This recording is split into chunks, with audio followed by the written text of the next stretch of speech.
And it's the same thing. I mean, I smoke some pot. I never really liked it because, I get, quote, paranoid when I smoke it. I'm not going to make a joke about Sunday. But anyways, the whole point here is that clearly marijuana is far less bad for you than alcohol. And Kevin, you have those statistics. Let's go over some of the government's own statistics about what prescription drugs, alcohol. I mean, these are killing 400, 500,000 a year. Combine the two numbers. What one's 200,000, others about 300,000. It changes year to year, but it's sometimes higher, sometimes lower. And then marijuana, they can't find deaths from it. I mean, you just can't find the deaths from it. So it's an excuse to get in our lives. It's an excuse. They know the kids are using it. That's why it's illegal. We're on the internet right now, but it's not the full audience. But I want to be specific. I've heard of this Ethan Nadelman's way you pronounce it. Yeah. Well, this is really interesting. I should have him on just as a guest separately sometime. Yeah, no. I wanted to bring him on earlier. I tried. But no, he'll come on as a guest separately for sure. What is the system going to do when, 98% of the public has smoked marijuana at one time or not in their life, but they're still putting everybody in jail for it? I don't know. I mean, this is just ridiculous. I think they're getting ready to have this 20 million man march somewhere or something like that that's going to mark the 20 millionth marijuana arrest or something taking place in March. Well, my mom remembers going to the University of Texas back in the mid-'60s. If they caught you with marijuana, it was like 50 years in prison. I just got back from Tulsa, Oklahoma, where some guy met his best friend, got 6 years for like a half a bag.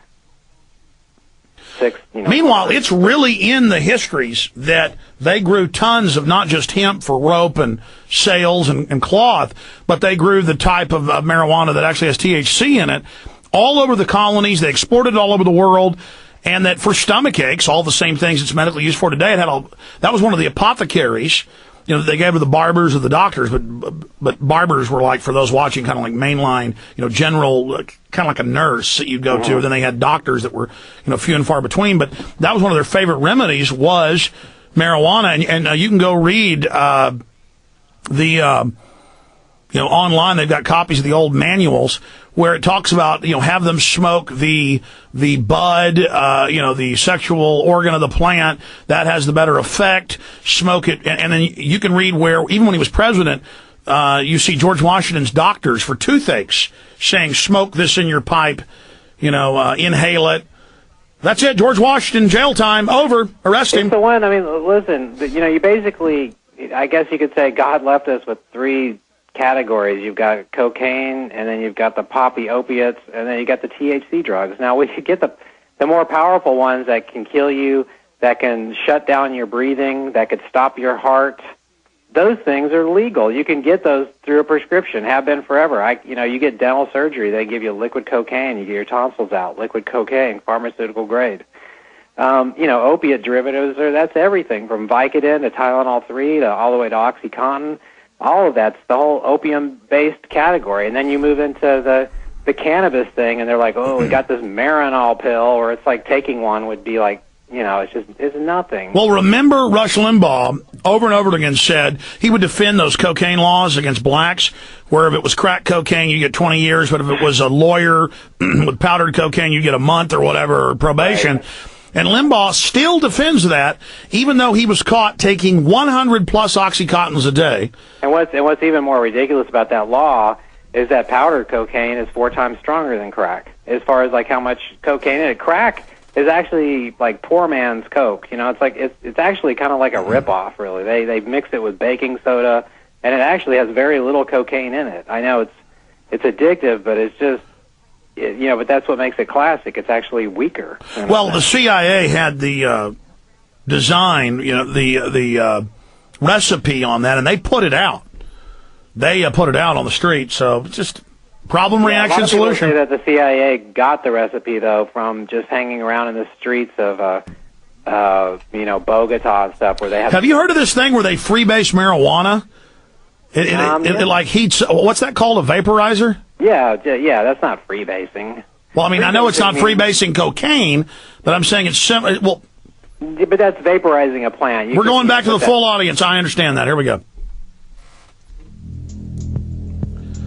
Kevin Booth, the maker of American Drug War, available at Infowars.com, discounted in $19.95. I hope you'll get it and show it to your friends, family, and neighbors. This will even wake up the most stubborn knotheads out there that still, I hear them calling talk radio all the time. Marijuana, we gotta put them in jail. But give me more whiskey. Let's get into the numbers, and they vary year to year, but it's always massive, of what prescription drugs and alcohol kill and cigarettes kill versus the devilish Mary Jane. Well, the numbers in my film are that tobacco kills about 450,000 a year, 500,000 a year. Alcohol, about 150,000. That's just from health-related issues. A little under 100,000 from probably accidental. Yeah, more than that. Pharmaceutical drugs, legal pharmaceutical drugs, roughly 100,000 per year. By the way, those are all very conservative numbers from probably a decade ago. I know you did research, but it's far worse. Have to be conservative. Prescription's more like 300,000, but go ahead. Yeah, it's worse. But from where I'm coming from, I'm conservative on purpose. So No, I agree. I mean, I report in Endgame that governments only killed 200 million people last century. It's more like 300 mil, and I've been called out for that. But we're being conservative here, you know. Well, it's also, too, how we always say that the prison population is 2 million, and it seems like we've been saying that for some time.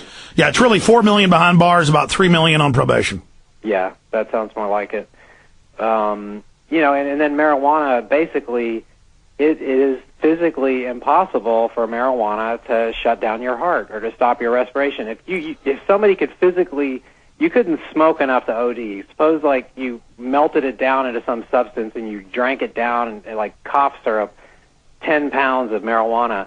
The worst that would happen is you would fall asleep. You'd probably wake up and maybe you like trip and crack your head on the refrigerator while you're trying to like. The worst you're going to do is raid 7-Eleven for Bluebell Dutch chocolate.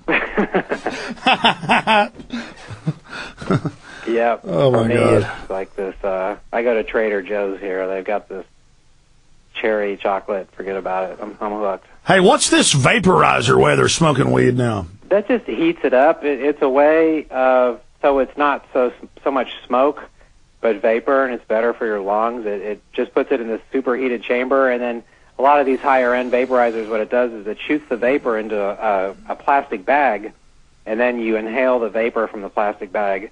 I actually tried that in Amsterdam, and it's just very, very cool because really smoking anything is not good for you. Right? Yeah, it's hot. There's the tars.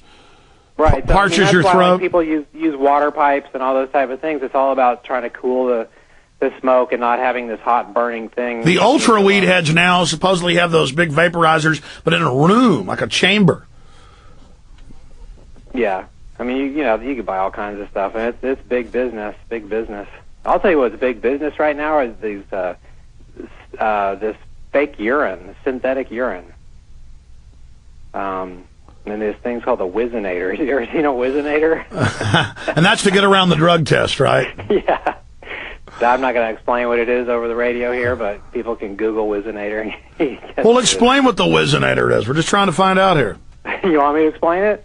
Well, I mean, is it horrible? What? Well, no. It's like you put it in your underwear. It's like a fake penis. Oh, okay. Never mind. I didn't know what you were talking about. I just knew that there were fake businesses of fake synthetic urine. I thought it was that. Well, no, this is like, so when people go to have their drug No, I understand. Then they're being watched doing it for their job, and then they... Okay, now I understand. Okay, I didn't know what that was. I'm sorry I brought that up, folks. It's so ridiculous, man. Oh, my God. You can either order the McCain or the Obama model. Stop it, Booth. Stop it. He's a comedian. He's out of control. Hey, how's Joe Rogan doing? I haven't seen him, I haven't talked to him lately. I haven't called him lately either. Yeah. I know he's touring around. I think he was in Canada recently, so I think he's just doing a lot of dates on the road. Doing a lot of dates. So, so what else is going on? Did I ever tell you that I got to drive a fully electric car? That it was the car from the movie Who Killed the Electric Car? And I just want to tell all your listeners that it was amazing. You couldn't even, it was a Toyota RAV4. This thing had acceleration. You couldn't even tell the difference between, I thought it would be like driving a golf cart or something. No, it was like driving a completely normal car.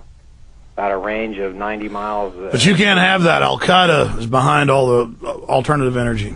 Yeah. No, I'm telling you, the battery-powered cars will work. Maybe not for long range, but close range. American Drug War, ladies and gentlemen. It's the film, again, available at Infowars.com.